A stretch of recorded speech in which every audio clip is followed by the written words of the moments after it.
DPJP-nya.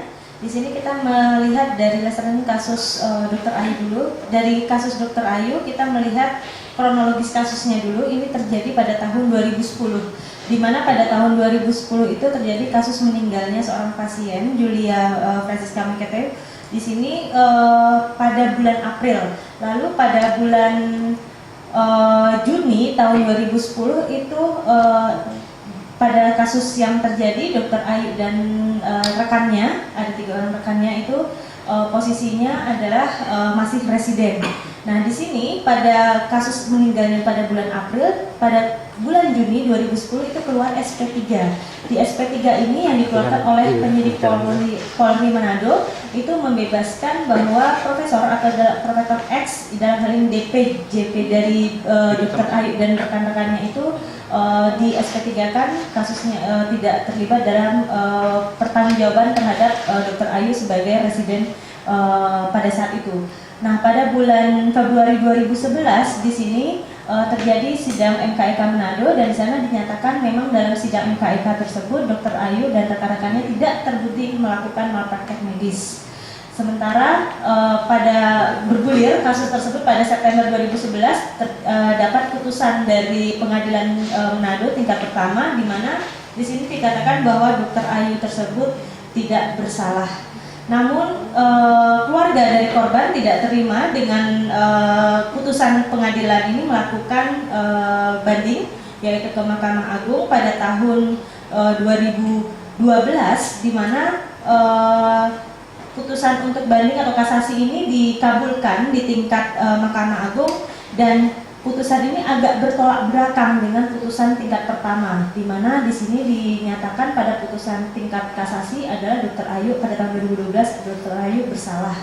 Nah, di sini yang menjadi dilema, kenapa pada saat putusan pertama ada SP3 yang dinyatakan Dr. Ayu DKK pada saat itu posisinya masih residen tidak bersalah. Lalu SP3 ini pada sidang MK SP3 ini tidak diperhitungkan lagi, di mana peranan dari DPJP selaku pelindung dari dokter penanggung jawab dari Dr. Ayu sebagai residen. Lalu selanjutnya sidang pada tingkat pertama itu dinyatakan tidak bersalah, tidak menjadi dasar untuk putusan kasasi.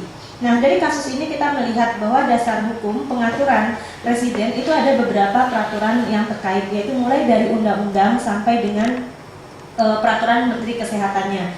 Di mana di sini dari kasus tersebut kita melihat pada putusan akhirnya ternyata ada peninjauan kembali di tahun 2014 mengabulkan putusan judek juris, yaitu mengabulkan putusan bahwa Dr. Ayu kembali ke putusan pertama. Dr. Ayu pada saat itu sebagai residen tidak bersalah, jadi mengadopsi putusan pada tingkat pertama. Tanpa dari peninjauan kembali ini kita bisa melihat bahwa hakim yang memutuskan peninjauan kembali ini melihat atau mencerna aspek-aspek hukum yang melindungi residen, karena status Dr. Ayu pada saat itu adalah masih residen.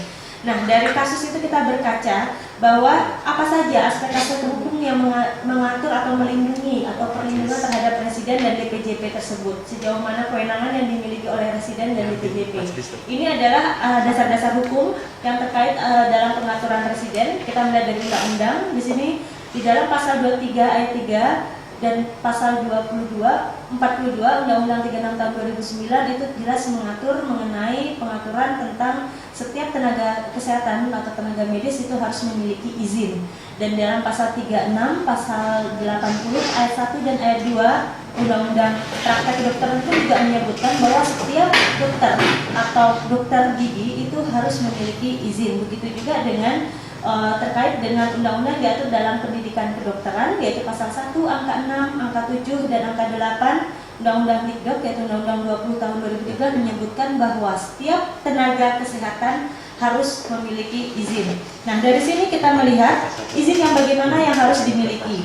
Nah, residen dari kasus Dr. Ayu kita melihat residen dalam hal ini baik PPDS ataupun PPDGS itu di dalam pasal 12 Peraturan Menteri Kesehatan tahun nomor 252 tahun 2011 itu harus dilengkapi dengan SIP residen, baik PPDS maupun PPDGS.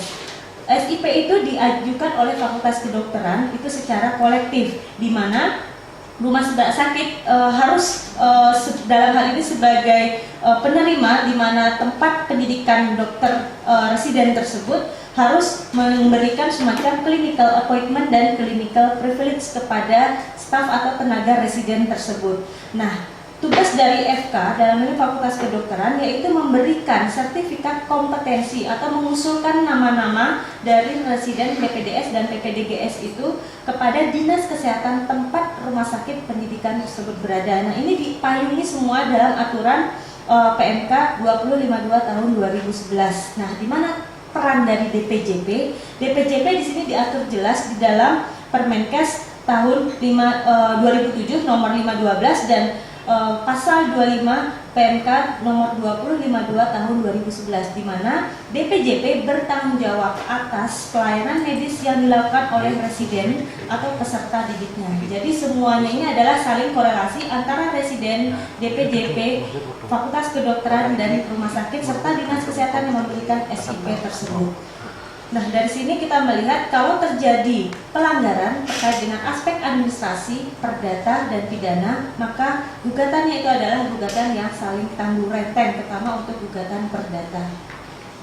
Nah, di sini kita melihat di dalam pendelegasian tugas yang diberikan oleh DPJP, kita melihat bahwa DPJP karena dia bertanggung jawab atas pelayanan medis yang dilakukan oleh residen atau peserta didiknya yang diatur jelas di dalam pasal 24 PMK 2052 tahun 2011, kita melihat bahwa rumah sakit sebagai tempat penyelenggaraan pelayanan kesehatan harus memberikan penugasan klinis atau kita kenal dengan clinical appointment yang diatur jelas di dalam pasal 1 angka 7 sampai 8 serta pasal 3 PMK nomor 755 2011, di mana di sini dikatakan bahwa clinical appointment itu berupa pemberian kewenangan klinis atau clinical privilege yang diberikan oleh direktur atau kepala rumah sakit, di mana di sini harus berdasarkan rekomendasi dari komite medik setelah ada kredensial.